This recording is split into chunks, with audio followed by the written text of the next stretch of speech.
company spending during times of crisis. We'll help you prioritize. Coming up next on The Leadership Voice. Welcome to The Leadership Voice. I'm your host, Jay Barbuto. Today we explore financial priorities during crisis. Joining me will be CEO and founder of Antis Roofing and Waterproofing, Charles Antis.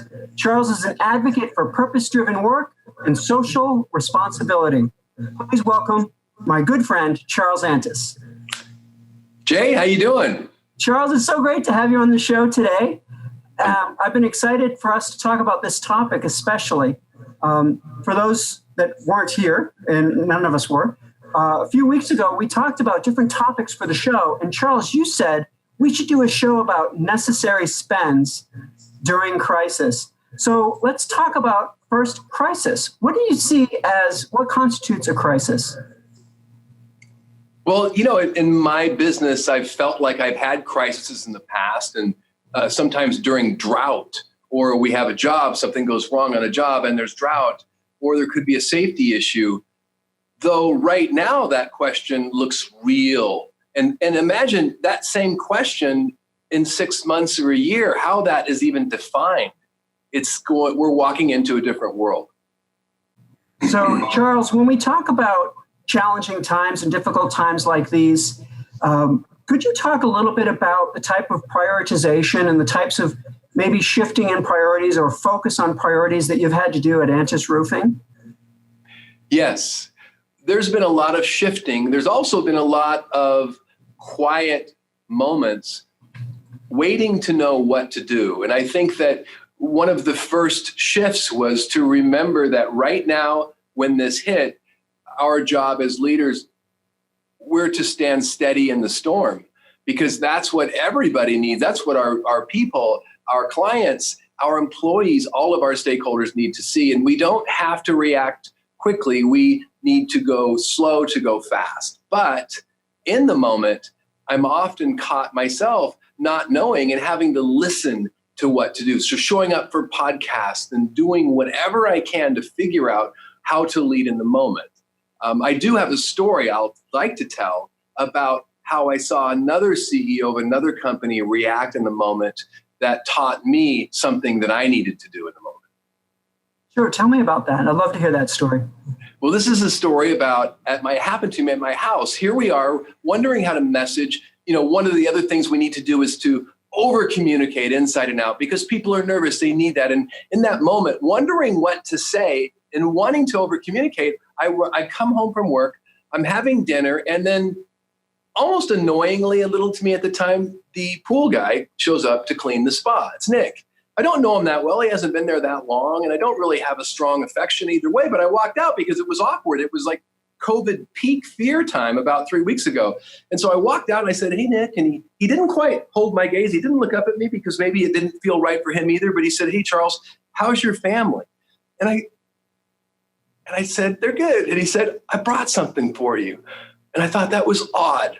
And I wasn't even prepared to like this guy right then because I just wanted to move on. And he says, "I brought you a little blow-up inner tube and a little beach ball because I bet it's tough for them being away from school. And I thought this would have let them." And I was blown away. And I brought this story back and I was really touched. And then, you know what? I love my spa guy. I'm going to recommend him the rest of my life. But I took this back to work and I go, what can we do? Because we're touching a lot of homes. We're fixing all these leaks where homes, people's castles were invaded by water because it was raining then. And what can we do to make them feel safer? And we decided we couldn't leave them all a gift, but we wrote a card. I wrote a personal message to every home that we've touched so far this year and give them a gift that they can give to the cause that they love. And this is all because of Nick reminded me in the moment that the time to do something is now if you want to be heard. And you don't have to do it right now. Right now, everything's shifting. Those that try will be noticed, will be remembered. Whether it succeeded or not is irrelevant. That you try is what matters. And you try by putting it in your people. Sorry, I got excited. No, I mean, I think that's great because it speaks to both the humanity and the spirit that sometimes it comes out in these moments. Sometimes we see the best evidence of humanity from the places that we're not expecting. And it sounds like you experienced a great moment. if you need a pool guy, I know who to recommend. That's great. So let's talk about how to prioritize. I know that in past conversations, I think that you've really identified the priorities and what the priorities need to be for a business. So how should a business prioritize during these difficult times? How do they prioritize financially, the spends? Well, that's not an easy answer. So I'm going to give it to you the way I see it. You have to be really tight and not be wasteful. And yet you have to spend more time and money in R&D than ever before. How can those two thoughts exist together? Those that consider that are those that will win. And that's where we're at. So if you want to know what's going to work, you don't know what's going to work, but you know that you need a team. So right now, more than ever, put everything in your people. Make the biggest commitment you can to your team. That lets them feel really good weathering the storm that they're seeing out there. Because it's like that ship metaphor. We are boats preparing to go to sea, very far from shore. So far, we won't be able to see it, facing a storm that no person has ever seen before. And not all ships will return. So it is our job right now to take this seriously. I lost my train of thought again. I apologize. No, but I mean, that reminds me of that wonderful quote. I'm sure you've heard it from Christopher Columbus, who said, in order to cross the great seas, you must be prepared to lose sight of the shore. And I think that there's that measure of willing to accept the uncertainty and the risk that comes with these moments. That's exactly where I stole that butchered quote from Christopher Columbus. That was one thing he got right. He missed the island. He named the wrong land, but he nailed that part. Oh, that's great. So maybe if you were talking to a CEO that, a colleague, because most folks that will watch this episode are going to be CEOs of companies that are saying, all right, what do I need to prioritize? What do I need to focus on? If you were to give advice to a company CEO or president that's going through a crisis or challenging times like these, what would be your straight out of the gate advice that you would give them? I would say what I already said. It's all in the people. Put everything in your people, but then teach them to fail and fail fast. There's a better way to say that. Try new things. And the way that I could say that is to tell you another quick story. And it's a story about the avocado tree that overlooks my spa. Last Sunday, I had this epiphany. And the epiphany started a week before when my wife and I thought the avocado tree was dying. The leaves had turned brown. And then all that rain came and it shut out all these buds, more buds, blossoms than we ever saw. It had a blossom from every new twig that formed everywhere. And we thought that was weird, but there was a lot of new shaping. New trees had grown in and it was fighting to survive. And then I was in the spa that day cleaning out all these flowers, annoyed and sad for my tree. And I looked up and I saw that all of the blossoms were not falling off the avocado tree, only the ones in the shade, because the avocado tree took all of its resources, so much at the expense of its leaves, and it put everything into every unseen nook and cranny. There'll be fruit, because now those little buds, now they're little avocados growing and everywhere new where there's sun. And so for businesses, that's very pure. That means we have to invest and try new things right now. And as an owner, as a stakeholder, as an owner, as a shareholder, how do you do that? But as the avocado tree invests everything in those blossoms, and remember, 75% of them are falling down into the spa. What does the avocado tree do? It lets them fall. And I think that's the stillness in the moment. You have to put everything in your people, and then you have to really show them that you're invested by investing. I brought up this morning to my team that I have one employee that goes to Vistage, and that costs this company about $20,000 a year to send this employee, and it's the best money spent. I said, what is your Vistage that we can do for you? I'm asking them to tell me how I can invest in them. Is that scary to ask right now? Yes, but that's why I know we'll be around. I think that's great. Charles, it seems like a lot of in the stories that you're sharing and the things you're talking about is there's a lot of opportunity that sometimes comes from these trying times. In fact, a lot of folks that I've spoken with on this show and in other forums have talked about how sometimes there are actually opportunities that rise during these types of crises. Could you talk about some of the opportunities that you've seen have emerged for you? Yeah, I think one of the coolest things is we have really been trying to think forward. And although I'm not naturally tech savvy, we've had all the techs in the field have been on iPads for a dozen years, and they haven't always delivered on a really high level. But right now, when we suddenly had to have a 35 office positions operate from home remotely, we were up before anybody else that I knew because we already had the equipment. So what we're finding is things that work and things that don't work. And we don't know yet. We don't know yet what's working. So I don't have any summary yet because things are changing so fast. And like this little new normal we've been in the last week or so, or last maybe 6 weeks, is going to fall into a completely unknown, different, still new normal in 6 months. And then in even a more different plan later. It's so unpredictable. So in fact, that was the question I had for you. I said, I thought of a funny question. What a funny question would be if you would have opened the show and you'd have said, Charles or Jay, I'm going to ask you, Jay, what's your 5-year business plan? I'm sorry, that just sounds funny to me. Is that the question? That's the question. Remember the 3-year plans, the 5-year plans? I mean, look at the world we're in now. You can't look at a 6-month plan with any severity of accuracy. I mean, it's a different world we live in. And so we're not used to that, by the way. I'm talking about it like I'm an expert. I'm not. I'm talking about it so I can get used to it.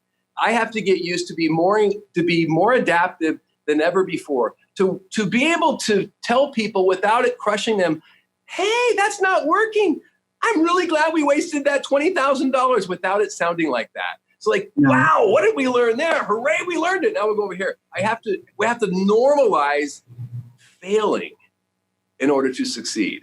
You know, it's kind of interesting because a lot of the times when we talk about these times of change and times of strategic direction, what we have to, in a way, do as businesses and running different types of functions and jobs, we have to change, but with a readiness for future changes. And because nothing is certain and nothing is set.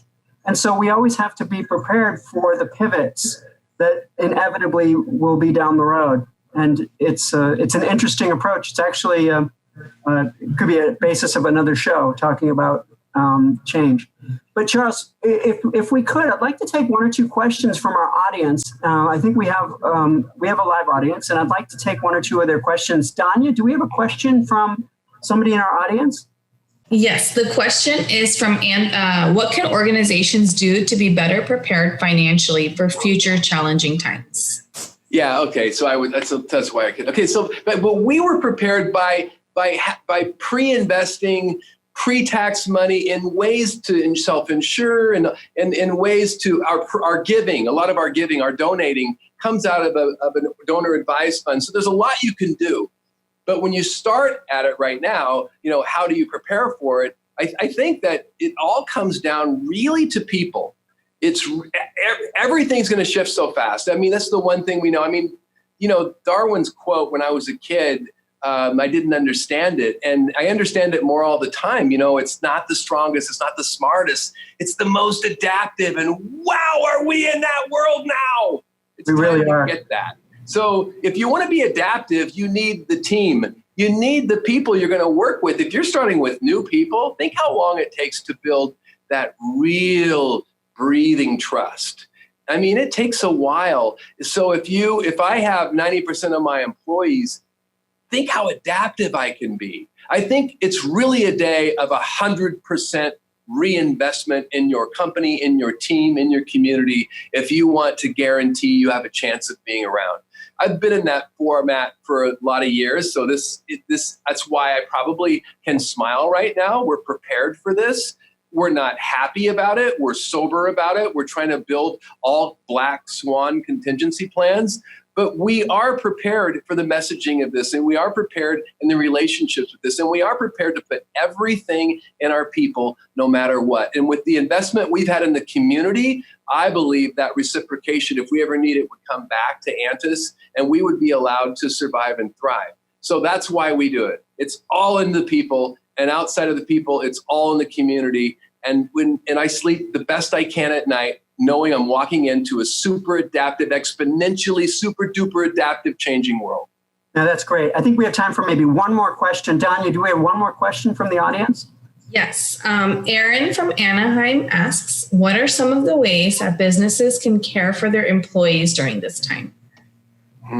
Wow. That's a great question. And so I'll riff on some stuff. And immediately we didn't know what. First of all, we divided our executive team into let's sign up for everything we can. And I got to tell you, my executive VP, Audrey Schneider, what she's done, and I can't explain it all. I remember I just found out a check. We got a grant from an insurance company that I didn't even know was available, but because she had her ears. We had a grant for $10,000. We have all this help back in. So you sign up for everything you can because you might need it. And then we also looked at what could we do right then. We were able to make everybody's vacation time accrued available in cash. So we did that. What else could we do? We were able to extend some other vacation things, and we were able to provide health benefits and promise them out months, whether they were employed or not, before we knew. But we've been able to do a lot more. We made a commitment this morning that I don't know that I didn't plan on talking about, but we had some rain and we thought it's a different world right now. It's monetizing differently. You can't expect to make the money you made before if you are making money. But we knew our people were working hard in the rain, so we did an aguinaldo bonus. And aguinaldo was this tradition from Mexico where you share when things are good. And we actually gave everybody across the board a cash bonus. And it was weird to do right now. But it felt so right. And it wasn't stupid, but it was the right amount to give, because not everybody that works for us got a check, to have stim. So we were able to do our own stimulus check today. Is it scary doing that? Yeah, that's how it's supposed to feel. It's not supposed to feel easy. It's supposed to feel like, can we do this?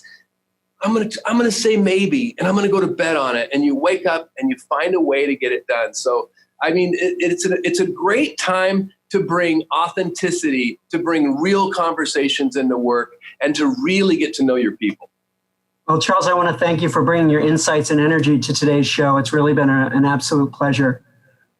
I love it. Anytime, man. Hey, the first time in studio, this time here, next time maybe you're in space. Maybe. It just might be the case. Viewers, I want to thank you for joining today as we explored the financial prioritization that needs to take place during trying times. Join us each episode as we have new themes that meet the needs of businesses. I'm Jay Barbuto, and on behalf of the Center for Leadership at Cal State Fullerton, we'll see you next time right here on the Leadership Voice.